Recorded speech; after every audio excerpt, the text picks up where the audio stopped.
생생하게 상생하며 YTN 라디오 생생경제. 안녕하세요. YTN 라디오 생생경제 김혜민입니다. 이틀 전 대한민국, 북한, 미국 대통령의 만남을 두고 여러 해석들이 쏟아져 나오고 있습니다. 누군가 이런 말 하더군요. 혼자 쇼하기는 쉽지만 셋이 쇼하기는 어렵다고. 맞습니다. 아무리 쇼라고 해도 셋이 쇼를 하려면 서로 논의해야 하고 맞춰야 하는 과정이 있어야죠. 지난 세월 함께 한 걸음도 못 나갔던 대한민국, 북한, 미국이라면 일단 쇼를 위해 함께 상의한다는 것만으로 의미가 있지 않을까요? 이런 쇼라면 여러 곳에서 보고 싶습니다. 여당과 야당 사이, 사용자와 근로자 사이, 기업과 노조 사이에서 말이죠. YTN 라디오 생생경제, 오늘은 특별한 분과 함께합니다. 2019년 7월 2일 YTN 라디오 생생경제 지금 시작합니다.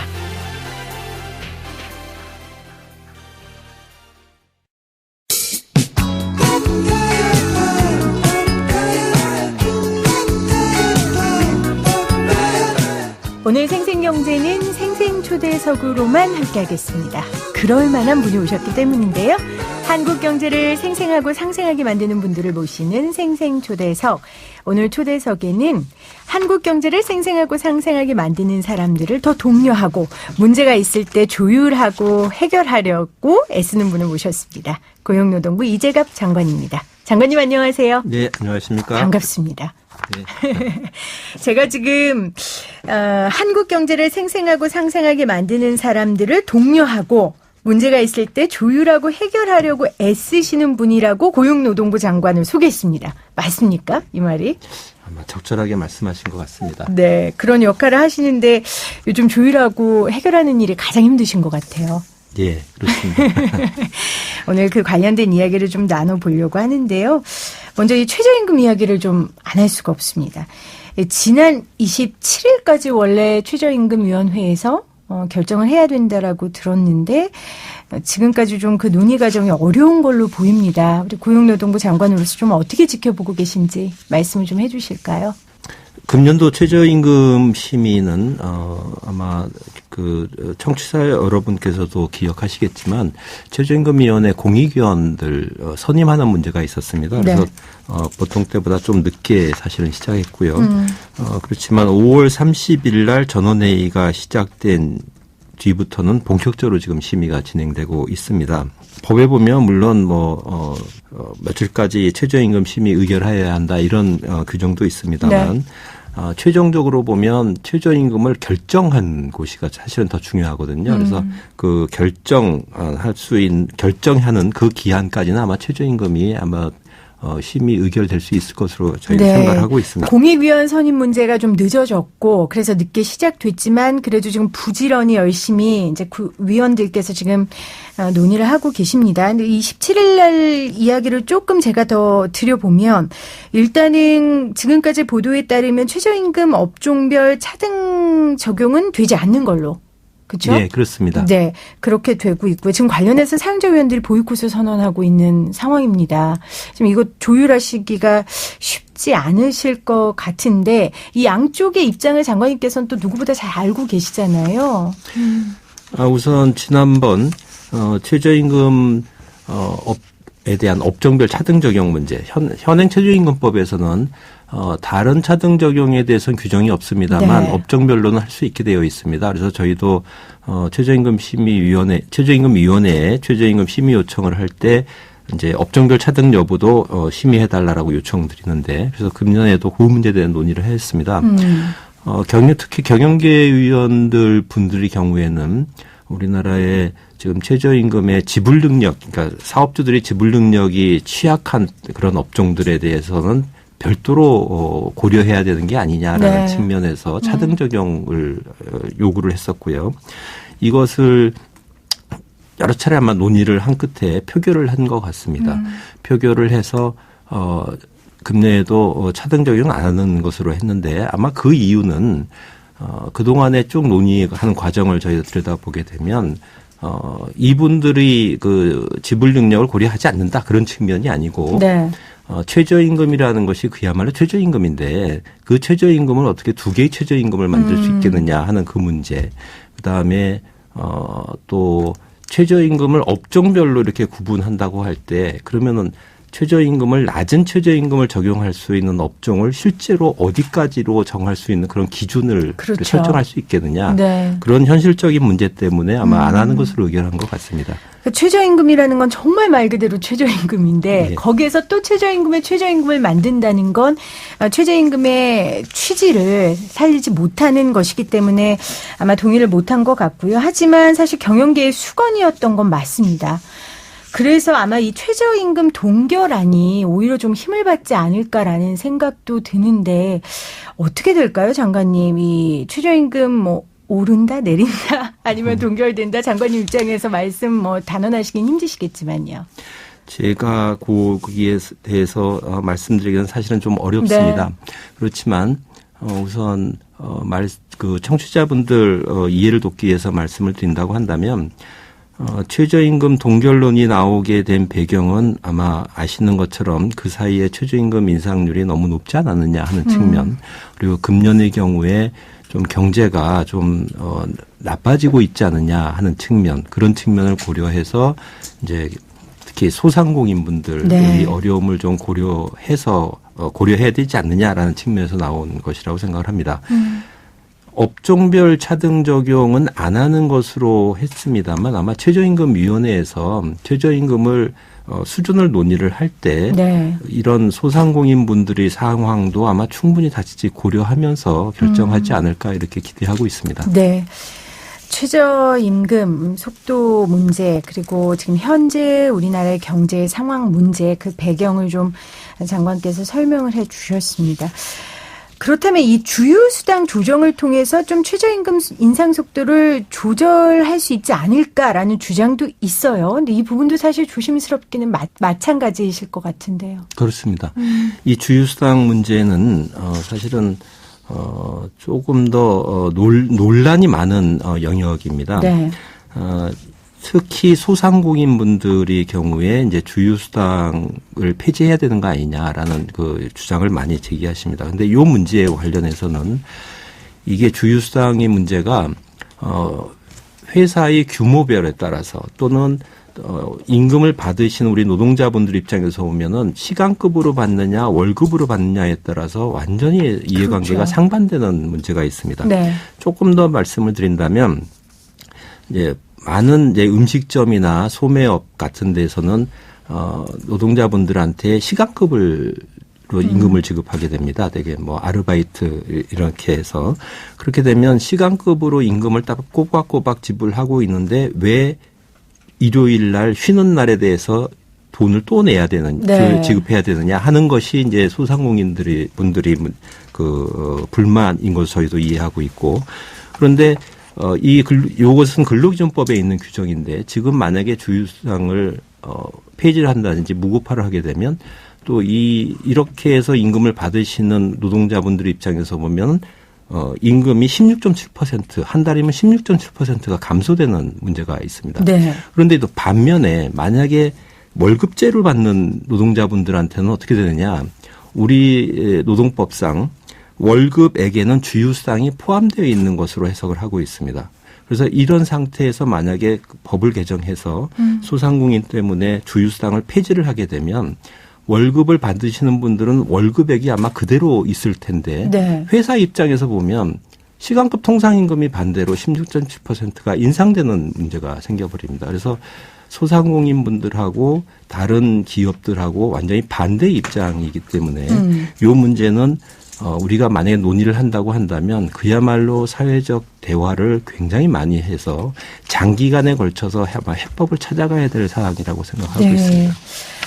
지금 장관님도 말씀하셨습니다. 장기간에 걸쳐서 정말 여러 차례 논의가 필요하다라고 얘기를 하셨는데 사실 최저임금 문제는 누군가에게 너무 절실하고 당장 내일의 문제이기 때문에 이 문제가 이런 긴 시간 동안 협의를 거치는 게 좀 힘든 게 아닌가 그런 그렇습니다. 생각을 좀 해봅니다.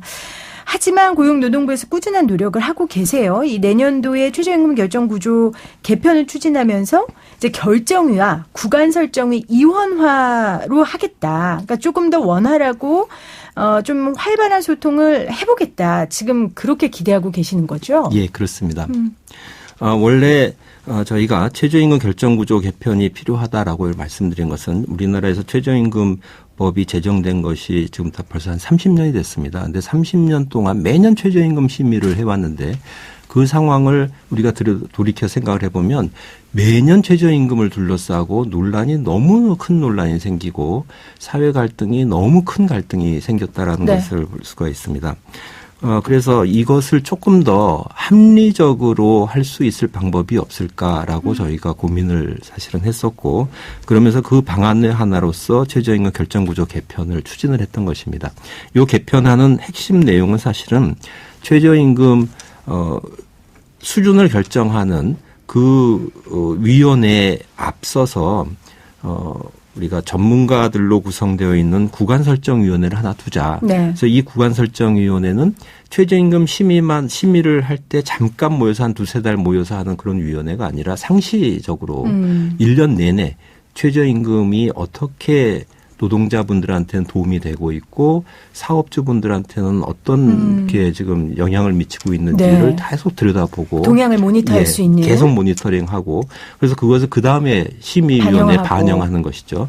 그리고 우리 사회에 있는 모든 노동자분들에 대한 통계 데이터 그리고 사업자분들의 경영 상황에 대한 통계 데이터, 경제, 고용에 대한 통계 데이터를 다 모아서 그분들이 이제 구간설정위원회에서 심의할 수 있는 한 범위를 이렇게 객관적으로 제시를 하면 그 제시된 범위 내에서 노사공익위원들이 최저임금 수준을 논의를 할 수 있게 하자라는 것이 사실은 핵심이었습니다.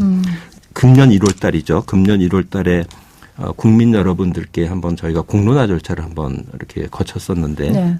그때 보면 여론조사나 이런 거 할 때도 대부분의 많은 국민 여러분들께서 우리나라 최저임금 결정 체계가 좀 개편될 필요가 있다라고 이렇게 지지를 해 주셨습니다. 그래서 이 부분에 대해서는 저희가 국회에 대해서 국회 좀 입법 필요성도 저희가 더 적극적으로 노력을 네. 하도록 하겠습니다. 최저임금은 정말 삶에 큰 영향을 끼치는 거니까요. 삶을 좀 담아낼 수 있는 그런 과정이 정말 필요할 것 같은데 그런 관점에서 이렇게 이원화로 결정 과정을 시키신 건 저도 정말 좋은 일인 것 같습니다.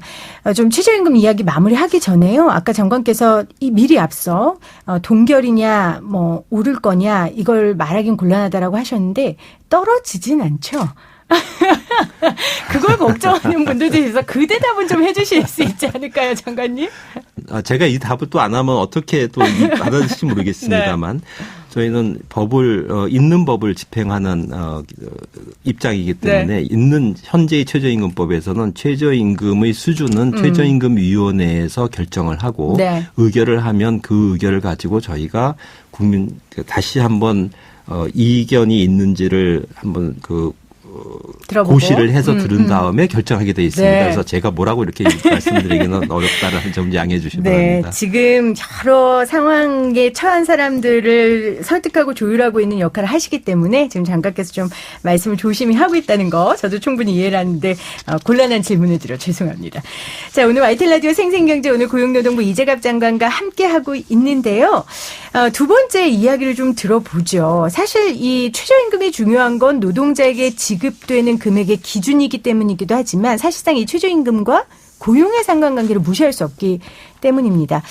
최저임금과 이 고용의 상관관계 어떻게 읽어야 될까요? 우리나라뿐이 아니라 전 세계적으로 사실 논란의 대상이 되는 분야이기도 합니다. 네. 왜냐하면 최저임금하고 이 고용이 어떤 영향을 미치느냐에 대해서는 고용 영향을 미친다 또는 전혀 없다. 네. 뭐 이런 의견이 분분한 게 사실이고요. 나라마다 또 경기 상황에 따라 또 전문가에 따라서 분석하는 방법에 따라서 결과가 다 다르게 나온 것도 사실입니다. 네.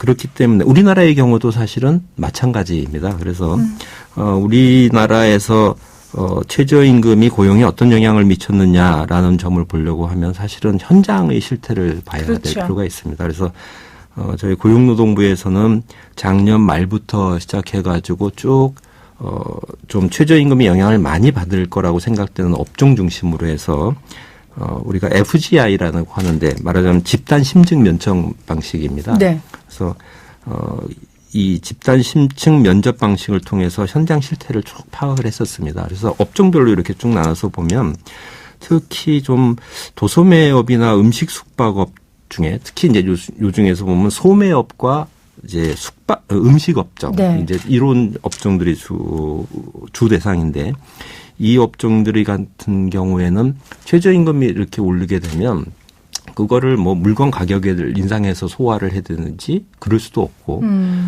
또는 생산성을 올리기도 굉장히 어려운 업종이지 않습니까? 네. 이러다 보니까 이제 인건비가 이렇게 올라가는 부분을 그대로 감수를 해야 되는 그런 부분들이 좀 있습니다. 그래서 이런 업종들의 경우는 그 가게를 운영하시는 사업주분들한테는 상당히 좀 부담이 되는 건 사실인 것 같습니다. 그래서 그렇죠. 그분들이 이제 최저임금이 인상됐을 때 적용할 수 있는 방법이 이제 비용을 줄일 수 있는 방법이 오로지 인건비에서 줄이는 방법밖에 없어서 근로 시간을 줄인다든지 아니면 고용량을 줄이고 가족들이 대신 일을 한다든지 이런 형태로 일을 하는 경우가 다수 이렇게 저희가 확인을 할 수가 있었습니다. 네. 그래서 이미 좀 우리 사회에서 좀 한계 기업이나 한계 업종의 경우에는 고용에 일부 영향은 미친 것 같습니다. 그렇지만 또 반대로 언론 보도를 보면 최저임금 때문에 우리나라 경제의 모든 문제, 우리나라 사회의 모든 문제가 발생한 것처럼 이렇게 또 보도되는 그런 측면도 있는데 기승전 최저임금으로 예, 많이 보통 하죠. 기승전 최저임금이라고 저희도 얘기하고 네, 있습니다만 네. 이것은 사실은 아니라고 생각합니다. 그래서 그 부분에 대해서는 저희는 동의하지는 않습니다. 네. 최저임금과 고용의 상관관계에 대해서 지금 말씀을 해 주셨습니다. 그런 의미에서 지금 두 번째 주제, 이 한국형 실업 부조를 좀 자세히 살펴보고 싶은데요. 사실 이 한국형 실업 부조는 저희가 매주 금요일마다 한 달에 한 번 박상인 교수랑 신세동 교수랑 함께하는 코너가 있거든요. 거기서 그렇습니까? 저희가 예. 아주 친랄하게 비판도 했고 또 알아도 봤습니다. 오늘 장관님께 좀 여쭤보려고 하는데 한국형 실업 부조라는 이름보다 장관께서는 국민 취업 지원 제도로 좀 더 많이 불려졌으면 좋겠다라고 바람을 좀 보이셨어요. 이유가 있다면요. 우선 원래 실업 부조라는 제도가 있죠. 실업 네. 부조라는 제도가 있는데 이 실업 부조라는 제도는 일종의 학술 용어에 더 가깝습니다. 저도 좀 어렵더라고요. 예. 네. 우리가 우리 사회에서 보통 얘기하는 국민기초생활보장제도라는 건 우리 국민들이 많이 들어서 아시는데 그렇죠. 원래 이 요 제도의 그 학술 용어가 뭐냐 공적 부조입니다. 공적 부조 이 공적 부조는 사회의 빈곤층에 대해서 지원금을 생계 지원을 해주는 게 공적 부조고 네. 요 공적 부조와 유사한 형태가 이제 실업 부조가 되겠습니다. 요 실업 부조는 저소득층이 실업한 경우에 수당을 지급하는 게 실업 부조입니다. 이건 학술 용어인 것이죠. 그래서 국민기초생활보장제도처럼 그러면 이 실업 부조를 나타내는 용어가 무엇일까를 저희가 여러 가지 공모 방식으로 해서 저희가 이 명칭을 좀 모아봤었는데 네. 저희가 이제 최종 결정한 것은 국민취업지원제도입니다. 왜냐하면 우리나라의 국민취업지원제도는 다른 나라의 실업부조하고는 조금 다른 형태입니다. 네. 왜냐 어떤 측면이 다르냐 하면 실업부조제도는 그야말로 실업부조금을 지급하는 것 자체만을 얘기하는 겁니다. 그러니까 실업자들을 도와주는 것, 돈을 단순하게 네, 생계를 위해. 그것만을 지칭하는 것인데 네. 우리의 국민취업지원제도는 그런 그 저소득층에 대해서 여러 가지 취업 지원을 해드리면서 그 과정에서 필요하신 분에게 그 소득 지원을 해준다라는 복합적인 의미가 있기 때문에 네. 국민취업지원제도가 더 타당한 용어라고 이렇게 네. 생각하고 있습니다. 그러니까 단순히 실업자를 도와주는 것만이 아니라 일자리를 구하려는 의지가 있고 노력을 하는 사람을 지원해 주기 때문에 국민취업제도라고 불렸으면 좋겠다라고 하시는데 바로 이 포인트에서 이제 비판이 있는 거거든요. 예. 일자리를 구하는 사람은 왜 국민 세금으로 도와주냐. 이제 이런 비판들이 있어요. 거기에 대해서는 어떻게 답하시겠어요? 사회 안전망이라는 게 있죠. 사회 안전망이라는 것은 사회에서 살고 있는 우리 국민들이 어떤 사회적 위험에 부닥쳤을 때 그 위험으로부터 보호해드리기 위해서 사회가 만드는 제도를 사회안전망이라고 하지 않습니까? 요거를 이제 고용 분야에선 조금 좁혀서 고용안전망이라고도 부릅니다. 왜냐하면 사회안전망 그러면은 국민연금도 들어가고 건강보험도 들어가고 다 들어가기 때문에 그래서 이제 고용안전망이라고 하면 주로 일과 관련해가지고 실업하시는 분들에 대한 사회안전망이라고 생각하시면 됩니다. 네. 우리나라에 그러면 이 사회안전망은 왜 필요하냐? 일을 하시다가 갑자기 실직을 하시는 분들이 있는데 실직을 하시는 분들을 사회에서 만약에 안 도와드리게 되면 이런 제도가 없다. 그러면 어떻게 되겠습니까? 그러면은 그분들이 바로 소득이 없기 때문에 빈곤층이 돼버리십니다. 네. 그럼 일단 빈곤층이 되게 되면 그 다음에 다시 일자리를 찾을 때 굉장히 어려움을 겪게 됩니다. 그래서 다음 일자리를 좀 적절한 일자리를 찾을 수 있도록 도와드리기 위한 안전망이다. 이렇게 이해하시면 되겠습니다. 그런데 그러면 우리나라에서 이런 실업자들을 도와드리기 위한 고용안전망이 무엇이 있었느냐 하면은 1995년도에 도입된 고용보험 제도가 대표적인 제도입니다. 네. 이 고용보험 제도 때문에 사실은 우리가 1997년도에 IMF 외환 위기를 극복할 수 사실은 있었다고 해도 과언이 아니거든요.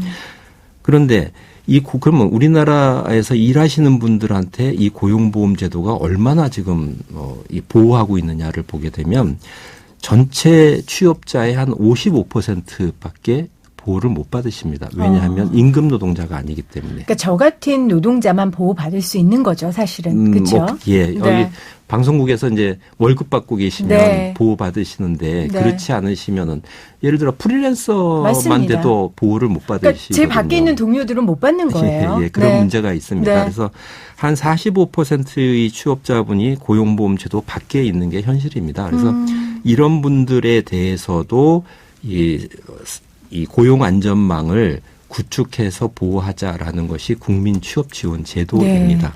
사실 보호를 받을 때는 잘 모르는데요. 보호를 받지 못할 때의 그 어려움은 말할 수 없죠. 예, 그리고 그렇습니다. 고용안전망이 사회안전망의 기초 아니겠습니까? 예. 그래서 지금 고용노동부에서 국민 취업 지원 제도를 아주 정석껏 준비하시고 좀 홍보하고 계십니다. YTN 라디오 생생경제 오늘 고용노동부 이재갑 장관과 함께하고 있습니다. 장관님과 함께 저희는 2부에 돌아와서 더 이야기 나누도록 하겠습니다. 여러분은 지금 경제를 조금씩 알아가고 있는 김혜민 PD와 함께하고 계십니다. YTN 라디오 생생경제 오늘은 생생초대석만으로 함께하고 있습니다. 왜냐하면 고용노동부 이재갑 장관님이 오셨기 때문입니다. 장관님, 저 요즘 그런 생각을 해요. 참 한국 노동사회가 많은 변화가 있었는데 요즘같이 큰 변화가 있었던 때가 없었던 것 같다. 그러니까 하나의 좀 굴곡을 넘어가는 느낌? 그럴 때 고용노동부 장관을 맡으셔서 굉장히 힘드실 것 같은데 어떠세요? 사실은 저희가 하는 일이 우리 고용노동부에서 하는 여러 가지 정책들이 지금 말씀하신 것처럼 큰 변화를 가져오는 국민 여러분들한테 많은 변화를 가지고 오는 그런 사안들이다 보니까 이 사안들이 또 한쪽에서는 좀 혜택을 보시는 분이 있으면 또 다른 편에 또 계신 분들이 있거든요. 그래서 그런 사이에서 사실은 잘 조율해 가기가 처음 말씀하신 것처럼 잘 조정하고 조율해 가기가 이렇게 쉬운 것은 아닌 것 같습니다. 맞습니다. 지금 우리가 나눌 이 52시간 근무제 이야기도 사실 저 같은 근로자는 참 좋은데 또 중소기업을 하시거나 뭐 여러 가지 좀 반대의 생각을 가지신 분들한테 좀 어려운 이야기입니다. 저희가 주 5일제 처음 시작할 때 정말 어색하고 이러다 나라 경제 망하는 거 아니냐 이런 얘기했는데 사실 잘 정착됐잖아요. 52시간 근무제도도 그렇게 될 것으로 보세요? 그렇게 생각을 하고 있습니다. 물론 자동적으로 되는 것은 아니고 굉장히 많은 준비도 해야 되고 저희가 기업들이 52시간제 적응하도록 하기 위해서 여러 가지 지원을 해드리고 있습니다. 그렇지만 여러 가지 어려움은 있습니다만 좀 시간이 지나고 나면 결국 우리 사회도 52시간제에 맞춰서 다시 틀이 짜여질 거라고 생각하고 있습니다. 그 예로 지난해에 우리 사회에서 300인 노동자가 300인 이상 되는 기업에 대해서는 7월 1일자로 52시간제가 먼저 적용됐었습니다. 아마 기억하시겠지만 그 즈음 되면 굉장히 많은 논란과 걱정과 뭐 그런 것들이 많이 있었던 게 사실입니다. 근데 시간이 지나면서 지금 이제 현재 보면 이런 300인 이상 기업의 경우에도 유연근로제를 활용한다든지 노동자를 더 채용했다든지 뭐 여러 가지 방법을 통해서 큰 문제 없이 이런 네. 대기업에선 정착이 되어 가고 있는 것을 볼 수가 있습니다. 주 52시간제가 지금 적용되긴 시기는 조금 다르죠, 장관님? 규모별로 보면 네. 다 다르게 돼 있습니다. 그리고 또 업종별로도 다르고요. 그러니까 특례 업종, 뭐 특례 제외 업종 막 이런 용어가 나와서요. 장관님께서 좀 짧게 특례 업종은 뭐고 특례 제외 업종은 뭔지 좀 설명을 해 주시면 어떨까요? 우선 특례 업종이라는 것은 우리나라 근로기준법에 써 나오는 용어입니다. 네. 뭐 아시겠지만 우리나라의 기준 근로 시간은 일주 40시간 을 기준으로 하고 일주에 12시간까지 연장 근로할 수 있다. 이렇게 이제 법이 되어 있는데 이 중에서 특례 업종은 특례를 가지고 적용받고 있는 업종이 특례 네. 업종입니다. 어떤 특례냐? 노와 사가 서면 합의하면 12시 주당 12시간이라는 연장 근로 한도를 적용받지 않는다. 예를 들면 어떤 게 있을까요? 지금 운송업 같은 운송업. 경우, 병원 같은 데가 있습니다. 그래서 이런 경우에 이제 특례 업종으로 그런 예외를 인정했는데 네. 과거에는 이 특례 업종이 굉장히 많이 지정이 되어 있었습니다. 그래서 한 26개 업종이 적용되어 있었고 이러다 보니까 한 26개 업종이나 많은 업종에서 연장 근로 한도가 없는 상태가 돼서 이것이 도리어 장시간 근로를 너무 허용하고 있는 거 아니냐라는 문제 의식이 있었던 것이죠. 악용되는 경우가 있었군요. 예, 그래서 네. 작년에 이제 52시간제와 관련된 논의를 국회에서 하면서 이 특례 업종을 꼭 필요한 업종으로 줄이자. 네. 그래가지고 한 5개 업종으로 줄였습니다. 주로 운송업과 보건업만 남겨놓고 나머지는 이제 다 빠지게 됐는데 이 특례 업종에서 제외되는 업종을 우리가 특례 제외 업종 이렇게 부르게 되는 것입니다. 네. 그래서 그러면 어떤 업종들이냐 하면 금융업이나 방송업. 저 같은. 예, 그래서 방송업, 네. 교육 서비스업, 뭐 사회복지 서비스업 이런 이제 업종들이 이제 새로이 이 근로시간 규제를 적용받게 되는 것이죠. 그래서 이게 특례 제외 업종입니다. 네. 그 특례 제외 업종의 방송업 이야기 하셨는데 사실 저는 딱 3시에 방송을 하고 또 워킹맘이다 보니까 회사에서 배려를 해줘서 아기들 보러 일찍 가거든요. 예.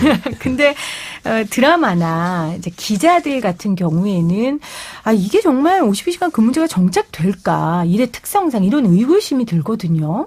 이것은 저희도 방송업을 많이 들여다보게 되면 네. 지금 말씀하시는 그런 특히 드라마 제작 같은 경우에 아마 이게 드라마 제작 방식도 좀 바뀌어야 될 거라고 생각을 합니다. 주로 이렇게 장시간 노동을 유발하고 있는 이 드라마 제작 관행이 뭐냐면 쪽대본을 준다든지 뭐 쪽대본이 막 임박해서 온다든지 그러니까 계속 기다리고 네. 있는 거죠. 또 짧은 시간 동안에 계속 밤새워서 그 촬영을 하게 한다든지 이러다 보니까 이제 장시간 노동을 할 수밖에 없는데 방송업의 52시간제 적용을 하려고 하면은 이런 방식이 많이 바뀌어야 됩니다. 네. 그런데 방송국에 따라서는 이미 거기에 맞춰가지고 바꾼 데가 있습니다. 그래서 이게 불가능한 것이 아니다라는 것을 말씀드리고요. 또 하나는 최근에 이제 그 봉준호 감독의 영화 기생충이 네. 있지 않습니까? 이 기생충이 이제 봉준호 감독께서 이렇게 밝히셨는데 사실은 주 52시간제를 지키면서 이 영화를 만들었다라고 이렇게 말씀을 하셔가지고 사실은 많은 분들이 좀 박수를 쳐드렸는데 영화계의 경우에는 이미 많이 바뀌어서 네. 근로시간도 준수하고 표준근로계약서도 작성하고 이런 형태로 많이 바뀌었다고 합니다. 그래서 방송국도 아마 이런 구조적인 변화를 통해서 좀 유연근로제도 도입하고 여러 가지 방법으로 네. 하다 보면 이런 문제를 해결할 수 있을 것이라고 생각을 하고 있습니다. 장관님 봉준호 감독을 그 주 52시간제도 홍보대사로 한번 섭외를 해보세요. 그러지 않아도 저희도 전화를 한번 드렸었습니다. 그래요? 이 방송을 혹시 우리 봉 감독님 들으시면 꼭 고용노동부에 연락을 주시기를 부탁드립니다. 제가 생생경제 진행하면서 참 인식 변화가 먼저냐, 제도가 먼저냐 이런 질문을 스스로에게 많이 하는데 제도가 먼저인 것 같아요. 왜냐하면 일단 제도가 먼저 되면 인식 변화가 좀 따라가는 경우가 더 쉽더라고요. 예. 그래서 여러 가지 제도의 변화를 우리 고용노동부에서 하고 계신데 마지막으로 우리 국민들의 인식 변화를 위해서 새로운 노동의 가치, 노동의 개념들을 조금 우리 국민들이 알아줬으면 하는 마음에서 한 말씀 해주신다면요. 최근에 우리 문재인 정부에서는 노동존중 사회 실현을 위해서 노동존중 사회를 국정과제, 국정 목표로 설정하고 추진을 하고 있습니다. 그러다 보니까 뭐 최저임금이라든지 노동시간 단축이라든지 노동조합 활동이라든지 이런 분야에서 사실은 많은 변화가 있다고 생각을 합니다. 네. 근데 이 제도가 바뀌게 되면 새로운 제도가 바뀐 제도가 다시 자리를 잡는 과정에서는 약간의 갈등이 또 불가피한 측면도 있습니다. 그래서 그런 갈등을 어떻게 하면은 최소화하면서 새로운 제도가 자리를 잡게 하느냐. 이것이 우리 국민들이 같이 좀 고민해야 될 사항이라고 네. 생각을 합니다. 그래서 이런 부분에 대해서 같이 이런 새로운 제도 의미도 같이 이해하시면서 상대방도 좀 이해를 하시면서 새로운 제도가 자리 잡을 수 있도록 서로 좀 힘을 모아갔으면 하는 바람을 네. 말씀드리겠습니다. 장관님, YTN 라디오 생생경제 듣는 청취자분들이요, 이 방송 들으면서 많은 인식 전환을 하고 계신데요. 그러니까 좀 YTN 라디오 생생경제를 우리 고용노동부에서도 많이 모니터해 주시고 또 이 방송을 통해서 저희도 그런 일에 앞장서도록 하겠습니다. 오늘 바쁜 시간에 민감한 주제에 대해서 솔직하게 답변해 주신 장관님께 감사드립니다. 고용노동부 이재갑 장관이었습니다. 고맙습니다. 예, 감사합니다.